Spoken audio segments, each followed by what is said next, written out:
This is a segment I'm going to love because we're talking about movies, and joining us now is Alicia Malone of Fandango. And behind you, Alicia, it says Fandango, we love movies.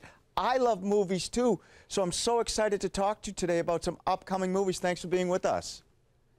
Yeah, I love movies, and this is such a great time of year for movies. Yeah, one of the movies coming out now, I watched one of the movies that you're going to be talking about, Jumanji, with Robin Williams, and then I saw Zathura, and now we have a new Jumanji. And tell me about that, because I'm going to see it right when it comes out.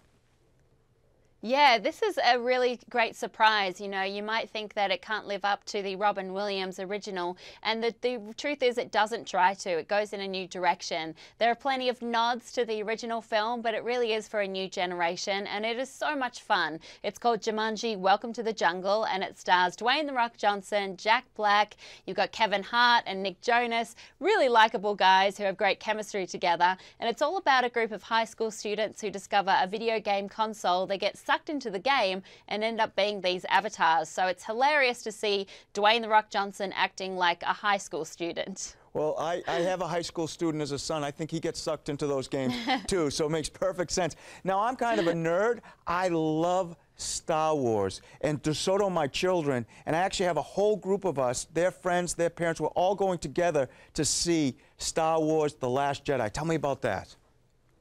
Oh, it's going to be fantastic for Star Wars fans. We don't know too much about the plot, which I think is a great thing because we love to be surprised when we go to see these movies. So you do have Rey, played by Daisy Ridley, who is coming into her own powers under the tutelage of Luke Skywalker. It's a darker tone. It's the last time we'll see Carrie Fisher as Princess Leia. We know that there are the cute little porgs, the new creatures that are there, and that it's going to be the longest Star Wars film ever at 150 minutes, which I know Star Wars fans will not mind at all. Just don't drink too much water or soda beforehand so you don't miss a second. But if you buy your tickets for Star Wars: The Last Jedi on Fandango, you'll also receive a free poster, which is another great gift for fans. Well, that's a poster that I would want, and I'm sure my kids would want. Now, music. So the next movies I want to talk about, I saw the last two Pitch Perfects, and now we have The Greatest Showman too. So tell me about those.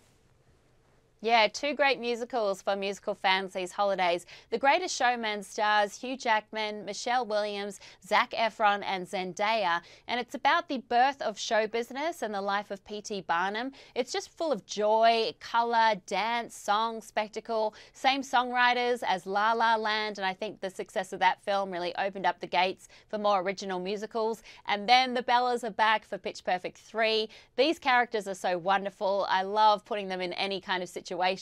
This time they're on a USO tour for another singing competition. Can't wait to see Fat Amy back again. And with this one, if you buy your tickets on Fandango now, coming soon, you'll get these pins which say "Aka Awesome."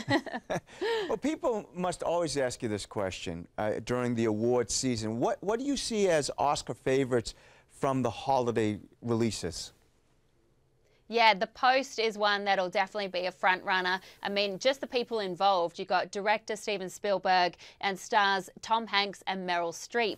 But this is quite a surprising movie because it's about the publishing of the Pentagon Papers in the 1970s, but it speaks so much to what we're talking about today with freedom of the press and gender equality in the workplace. And really, at its heart, it's about a woman finding her voice. It's a wonderful, wonderful performance by Meryl Streep. And then I also love that Lady Bird is in the conversation. This is a coming-of-age story about a high school student just before she goes to college. It's a mother-daughter relationship as well. Saoirse Ronan is a front-runner for Best Lead Actress, and I hope to see Greta Gerwig nominated for Best Director because she would be one of only a few women to ever be nominated in that category, and that would be a great historical moment. I talk about the history of women in Hollywood in my book Backwards and in Heels, and this would be a wonderful moment, and Greta Gerwig definitely deserves it. Well, I'm disappointed because we're running out of time, and I could talk about movies all day. Quickly, The Shape of Water. I'm very interested in that. What's that all about? Oh, this is a gorgeous film. It's a magical monster movie about a woman who falls in love with a fish man. A great performance by Sally Hawkins, who plays a mute janitor. She says so much without saying anything at all. It's a wonderful film. It's beautifully done. I highly recommend it. One of my favorites of the year. Yeah, she's a great actress, too, and it got great reviews. And, of course, from New England, I, Tonya. Yeah, I, Tonya, starring Margot Robbie as Tonya Harding. It's a dark comedy, which I know will surprise a lot of people, talking about Tonya Harding's life and, of course, that incident with Tonya Harding and Nancy Kerrigan. Wonderful performance by Margot Robbie. It's a really, really funny, dark, twisted movie. It's great. Is there one movie, I'm going to put you on the spot here, is there one movie you're really looking forward to this holiday season? I am really looking forward to Molly's Game, starring Jessica Chastain, because it's written by Aaron Sorkin and it's also the first movie directed by Aaron Sorkin. And it tells an interesting true story about a woman who runs poker games for celebrities and starts getting into trouble when she puts her hand into the pot. So I think that's going to be a fascinating story to watch. Well, once again, I'm a nerd, so it's got to be the Star Wars movie for me. Well, Alicia, thanks so much for taking the time to chat with us today, and have a great day. Thank you so much, Jay. We'll see you. Now back to more of This Is the Day.